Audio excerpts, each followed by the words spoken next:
It's very smooth. We're going to go for questions now, so I think if we put the microphones up, but the other thing that Rebecca and I were talking about was that if you had any questions for any of the speakers, we've got half an hour to do this. If any of the morning speakers, if you had any questions for them, if they're still here, we could talk to them. So, is there anyone for any questions for anyone?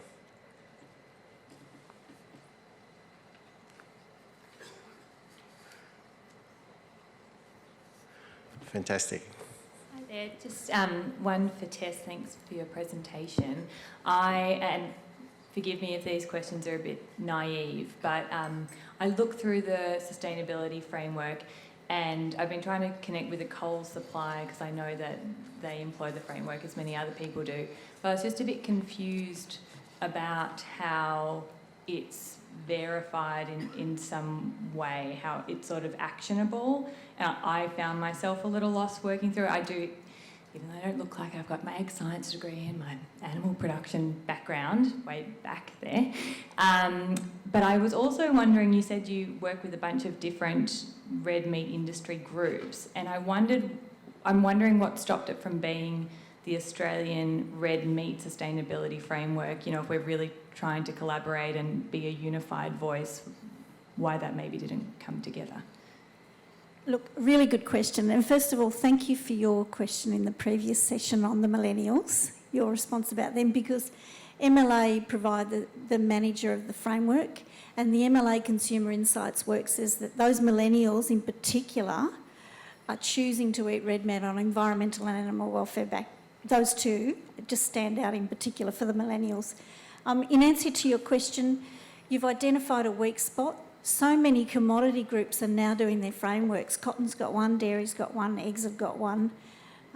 Grains are doing theirs. The sheep framework will be launched next month, I think. Sheep are a little bit different because they have to do meat and wool in the one, so they're not actually don't sit under RMAC for that reason. My understanding is that National Farmers Federation have identified the disconnect. The mixed farmers in the room will be saying, well, I do more than just cattle, I've got sheep and whatever. So there is a real need to connect the frameworks together rather than us siloing off into our own little areas. I think there was part of your question I missed though, sorry. Oh, just about, and this is, I might thank you for your answer, and it's great to know that something that you guys have identified and are working on bringing together. It was just about how, because it's a framework and because companies can't just now say, oh yeah, we do this green initiative, it really has to be proven. You know, you've got to walk it or you're going to have your investors walk, right? We're starting to get there, which is great.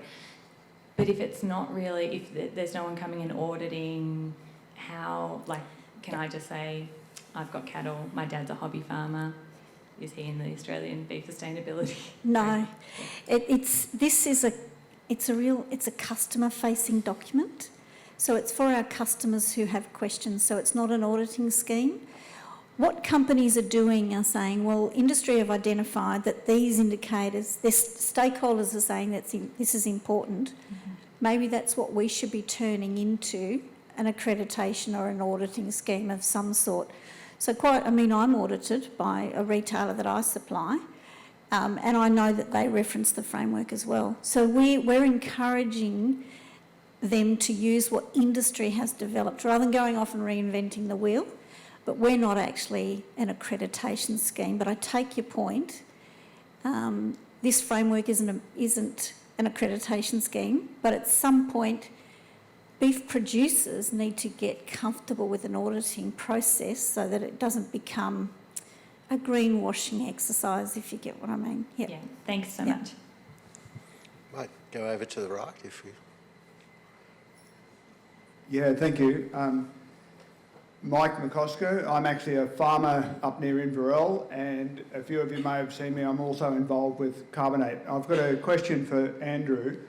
Carbonate, and I've been lucky enough to be involved in helping develop the framework for the Farmers Mutual, and I think it's an excellent thing And as a farmer, I'm very interested in how I can participate and be a part of this mutual to sell the ecosystem benefits that I'm building up on the farm. Can you explain how a farmer might find the mutual or engage with the mutual?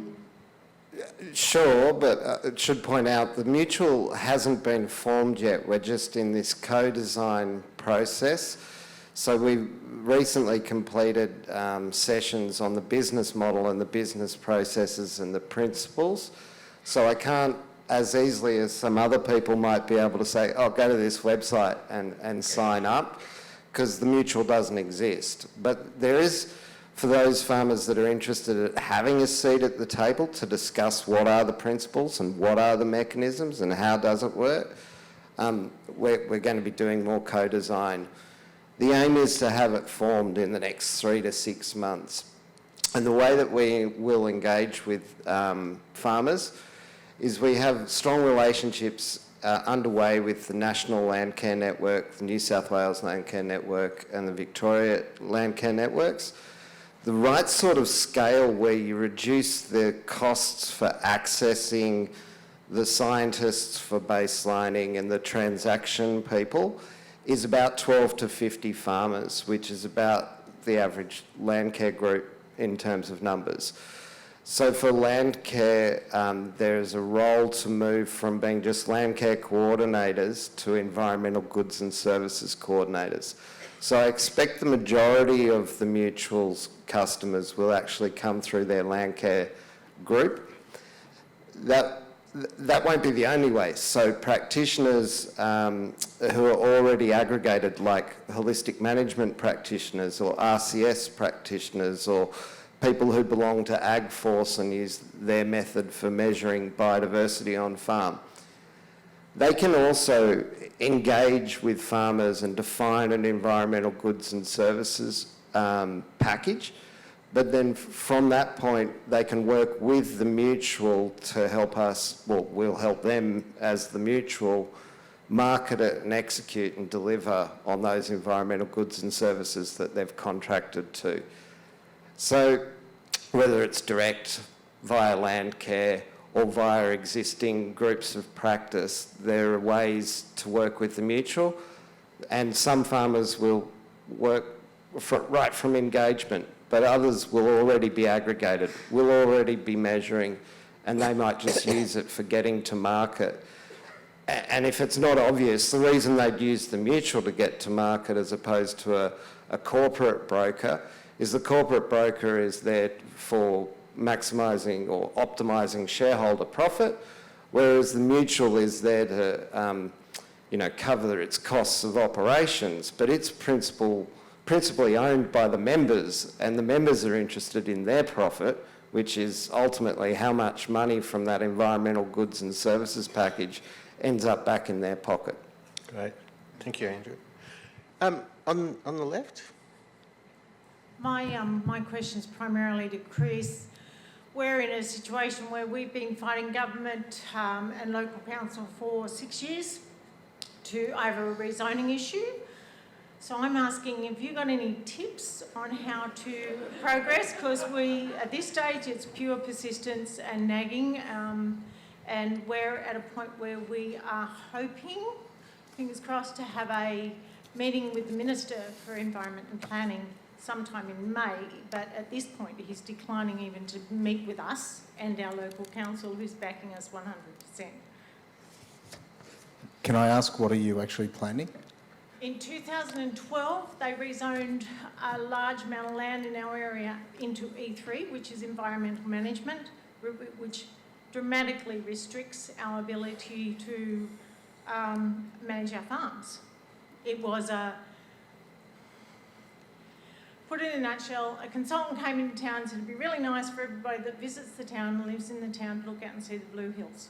They rezoned everything above the 450 metre elevation into E3 without any consultation or any real ground proofing as to what was happening in those areas. And we didn't find out that we had been rezoned until my stepson applied for development application for a small poultry business, and he was told he could not do intensive agriculture. Yeah, my experience is more in the meat processing planning laws, and my advice is put it on some wheels and it makes things a hell of a lot easier.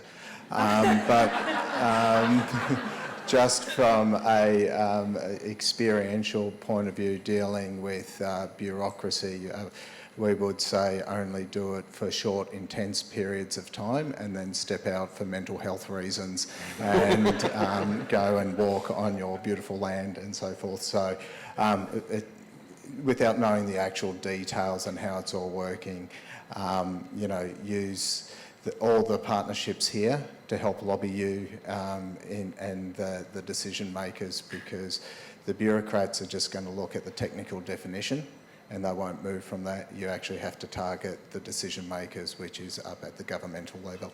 Yeah. Great, thanks. Thank you. Over on the right. Hi, I think my question is similar to the lady that was just speaking then.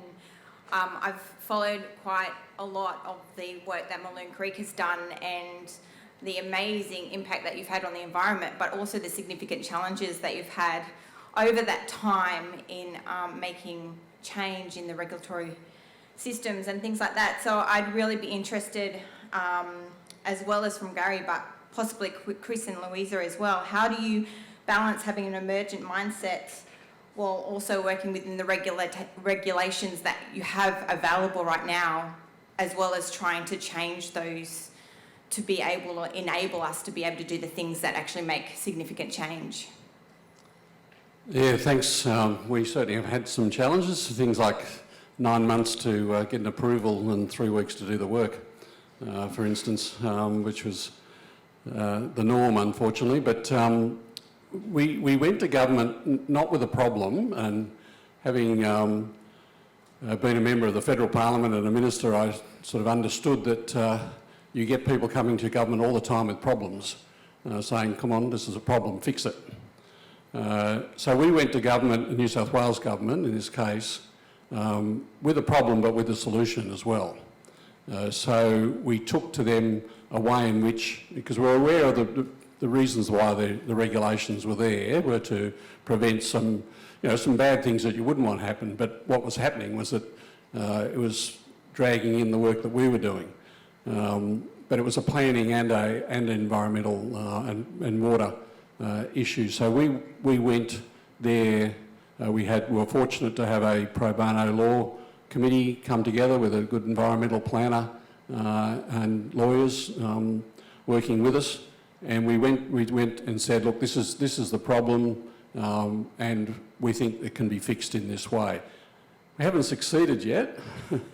But we're a long way down, and we got very, very strong support from the very top. But we're working through the bureaucracy now. But it certainly got us through that first part, was to actually take a way in which it can be solved. So they can still see that the issues that a lot of the regulations were there for could still be addressed, but in a different way, so that the good work that we were wanting to do could happen more easily. But there's still work to do. And I sympathise with the lady that mentioned about the rezoning aspect of it. It's not related to this one, but I've just had that in an area where I've got land where just almost overnight they decided a whole heap was going to be E3. Fortunately, a number of us found out about it and bombarded the council. And last week they've backed right off, so it is about numbers as well at times.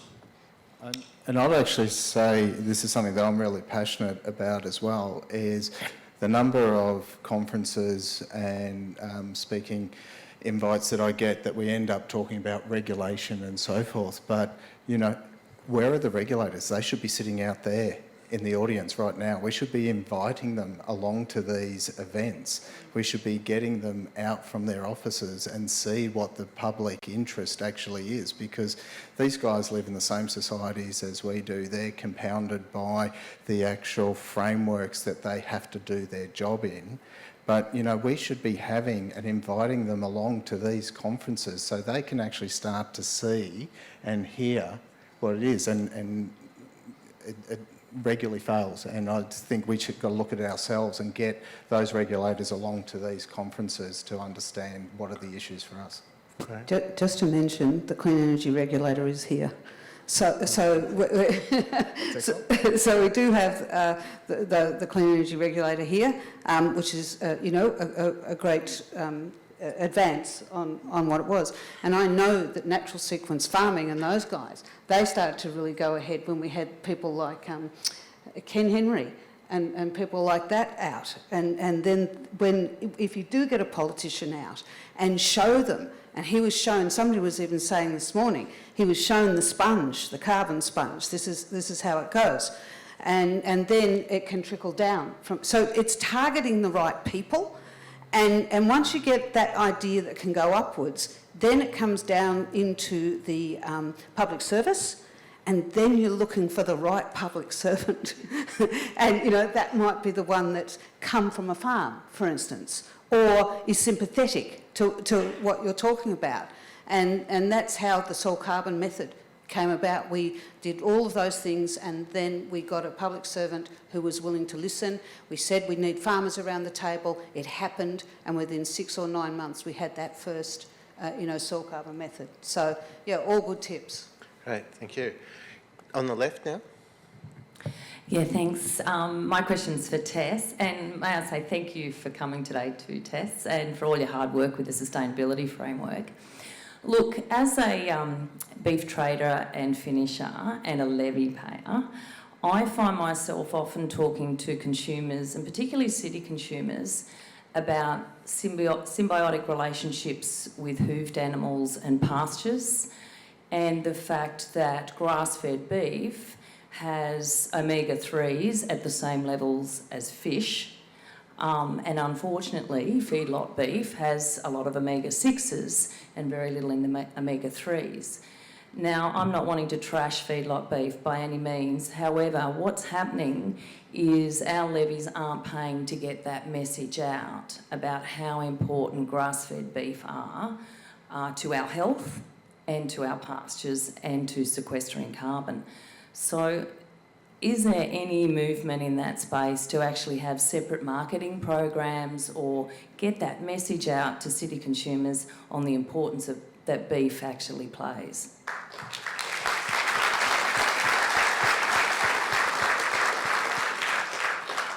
Look, that's a great question. In actual fact, grain-fed and grass-fed levies are split, so the marketing is quite different. Because I chair the Australian Lot Feeders Association, I'm pretty close to the levy where they go. So the grain-fed levy is quite different and treated differently to the grass-fed levy, collected differently and spent differently. In defence of feedlot, I can't help myself. I have to go there.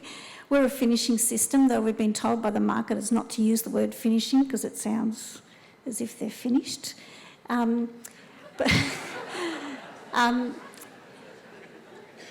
cattle in my feedlots are only there for at the most 100 days. Quite a lot of them are only there for 60, 70 days. They spend most of their life on grass. And as the chair of this group, I'm really reluctant to chuck any one part of the supply chain under the bus, if you get what I mean, because at some times, grass-fed producers will look to either feedlots or live export for their market. And particularly in the north, there are periods of times where that is their market. Feedlots and live export depots are their only opportunity. So I think it's important for producers to have as many markets as possible. But the other narrative you're talking about is really important about, and it's come up here today, I love the discussion that started about nutrient density. That's an important one. And the other one I think Terry McCosker might have mentioned about the way the landscape looks and the place of ruminants in the landscape. So the place in particular of grasslands, I think Louisa might have mentioned that 50% of the landmass is managed by farmers, and ruminants can use that landscape, particularly our rangelands. The vast areas of Australia are rangeland. You can't grow crops there, you can't grow veggies there. The best use of that land is to produce high quality nutrient dense protein, which is what our cattle and our sheep can do. that narrative is missing. If anyone gets the chance to go to Beef Australia, I know they're going to have some amazing speakers there on exactly that. There's a couple of people from the States that I know. One's Frank Mitlona, who calls himself the GHG guru, and it's the place of ruminants and also the place of enteric methane as a greenhouse gas and where that fits in as being a little bit different because it's a part of a natural carbon cycle, and you guys know much more about that than I do. But that's a really compelling narrative that is not penetrating through. I can take the omega-6, omega-3 conversation offline, but it's really small, the difference between grain-fed and grass-fed. Great, thanks, Tess. Over on the right. Thanks. I'd like to provide a rebuttal, and I was hoping to get a response from Andrew and Louisa. So, Andrew, your discussion or presentation talked a little bit about a lack of transparency in environmental ecosystem markets and talked about middlemen pocketing all the profits. What I wanted to do was to explain there are three key governance or pieces of regulation in the carbon market that prevent that sort of behaviour. The first one is an industry code of conduct. I'm going to read out an extract of it. I'll be quick. Make sure. Yep. So signatories to the Carbon Industry Code of Conduct. When engaging with clients, signatories must provide sufficient, accurate information in plain English to allow clients to make informed decisions.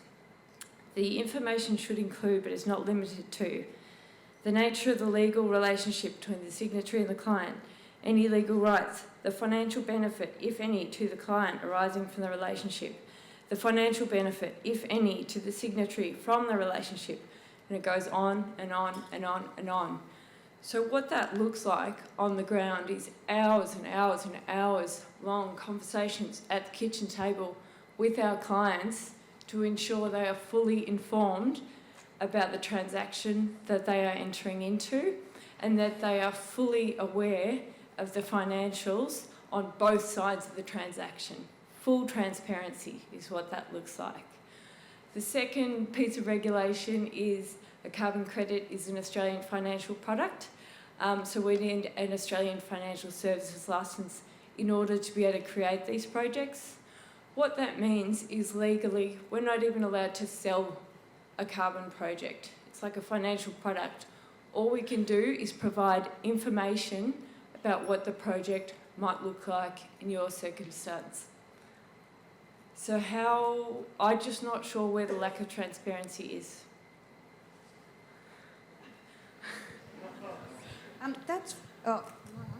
Yeah. That's fairly detailed, Zoe. That's really getting in the weeds, or not the weeds, but in the regulation. So yes, a carbon credit is a financial instrument. Yes, I need a financial services licence to do it, and yes, we're signatories to the Code of Conduct.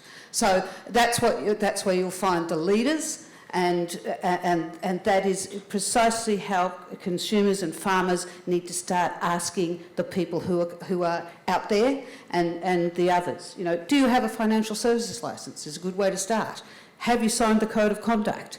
And so all good points, just a bit detailed for right here, Zoe. But yeah, and I don't think that Andrew was trying to sort of say, although we do know that farmers don't like middlemen, but you know, don't tell anybody. I don't know if you we might just leave that and just get the last two, just so we get through to Smoko. I understand your frustration, Zoe, and sort of I agree that we all need to work together with that. So we'll take two more questions, and then we'll break for Smoko. So Tony? I wanted to direct this to Louisa in the first instance, but we'll see where we go. Others may have a comment. But the history of environmental concern has a huge amount of effort put in by volunteers and philanthropists to defend various aspects of the environment, save the forests, whatever, protect the furry animals, all that sort of stuff. That effort has been fantastic. It's awakened a lot of people's awareness, but it hasn't shifted the dial enough on the health of ecosystems in our farmland. And so the aim, for instance, of Land to Market Australia, ecological outcome verification, is to take that awareness, that information, that robust information about ecological health of farmland out into the marketplace, where it will become the plaything of businesses and consumers as they make their decisions.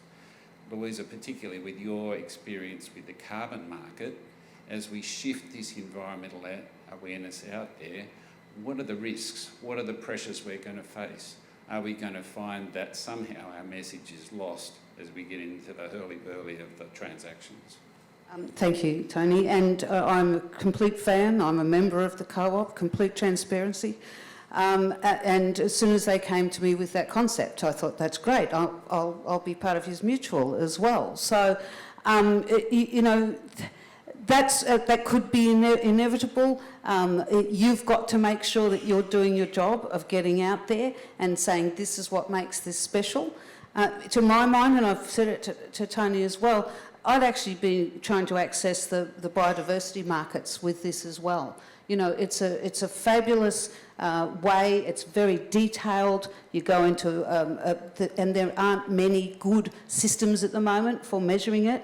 So I do think it's up to the members to keep going out there, wearing their badges, talking about what they're doing, and then, you know, finding out where you can get into the market. But in terms of, you know, how it then plays out and your risks and things, right now in the carbon market, our risks are that there are people like Microsoft, and there are people, because we've made it a $2.1 billion industry, there are different aspects coming in. And you're going to have to make sure that yours is the pure one, which is why the people here have been talking about ACCUs. We're the only Paris Agreement compliant one available here at the moment. So then that's what you're going to need to do. We are the only, you know, holistically managed XYZ, because there will be others, and you've got to differentiate with them. That would be my response to it. Thanks, Louisa. Next question. Thank you. I'm Charlie Prell. I'm Chair of Farmers for Climate Action. I want to thank the organisers of this conference. It's been wonderful. I want to take up your invitation to ask a question about one of the comments from this morning that was made by Alan Savoury, and there's been plenty of discussion in the conversations I've had, but also from the dais, about Alan's comment about talking to our Prime Minister. I guess, Gary, as an ex-politician and minister, we spend a lot of our time knocking on doors of politicians from all stripes. I want to ask you, and you can see this as a Dorothy Dixer if you like, if you can't get to the Prime Minister or the relevant minister, what's the value of talking to your local member on any particular issue, particularly climate? Probably depends on the local member. My local member is the Minister for Energy, so... and emissions reductions too, I think. Yeah. And I know your minister, I know your local member quite well. And certainly, I've had a number of discussions with him on the work that we're doing. He understands the work we're doing and the value of it. He's very focused around the opportunity for farmers of getting carbon in the soil. He understands that to meet the targets, that's the way it can be done. He's very aware of it. So in your case, yes, talking to your local member is a great idea. Not everybody can get to the Prime Minister, obviously. We were lucky enough 2 years ago to have the Prime Minister, Deputy Prime Minister and Minister for Agriculture, all three together, come out in the middle of a drought and really understood the value of the work they were doing, that demonstrating the resilience that was there. And I think that's helped to change some of those attitudes. But I often say to people as well, from a lobbying point of view, it's all very well to convince a Prime Minister or a Minister about a particular thing you want to see changed. But unless the bureaucracy that's reporting up to that Minister or representing that Minister across the board is also on side, it's bloody hard to make that change. You know, the old Humphrey saying of, well, that's very courageous, Minister. If he or she wants to do something that the bureaucracy's not So you've got to work just as hard at that level. In that sense, federally, Andrew Metcalf, who was the head of the Department of Agriculture, Water and Environment, has also been out to see our work and is also very understanding and switched on about the value of regenerative agriculture. But there's blockages further down that chain. So there's work to be done there. The third area that I'd say that you really have to work at is the other advisors to ministers. Now, that may well be somebody in the minister's office, but often it's not. It's the connections that minister has out there in the real world. And not all ministers are good at this, but a number are, of taking that third-party advice as well. So you attack it from 3 different directions. Great. Thanks, Gary. Thanks, everyone. Can we thank the speakers? That was fantastic.